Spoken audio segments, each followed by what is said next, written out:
আজকে দেখাবো খুব সহজ পদ্ধতিতে আমের চাটনি কিভাবে তৈরি হয়। তার জন্য নিয়ে নিয়েছি বড় বড় 3টে আম। এবার আমগুলোকে ছোট ছোট টুকরো করে কেটে নেব। দেখো কেটে নিয়েছি। এবার একটা কড়াইতে জল দিয়ে জলটা গরম করে তার মধ্যে টুকরো করা আমগুলো দিয়ে একটু সিদ্ধ করে নেব। দেখো ভালোভাবে সিদ্ধ হয়ে গেছে। সিদ্ধ হয়ে গেলে আমি একটা ঝুড়িতে এটা ঢেলে দেবো, ঢেলে জলটা ঝরিয়ে নেব। জলটা ঝরিয়ে নিয়েছি।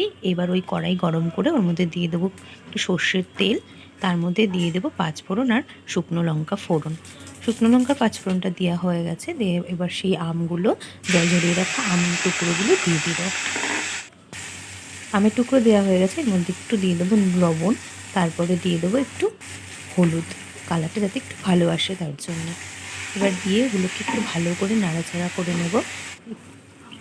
এবার দিয়ে দেবো একটু জল, আর সাথে আমি ঘরে ছিল একটু খেজুর, তাই খেজুরও দিয়ে দিয়েছিলাম। দিয়ে ভালো করে নাড়াচাড়া করে নিচ্ছি। এবার দিয়ে দেবো চিনি, 2 কাপ মতো চিনি দিয়ে দিয়েছি। দেখো চিনি দিয়ে এবার আবার নাড়াচাড়া করে নেব। নাড়তে নাড়তে যখন জলটা প্রায় একটু শুকিয়ে আসবে, তারপর দেখো রেডি হয়ে গেছে আমার আমের চাটনি, মিষ্টি মিষ্টি আমের চাটনি।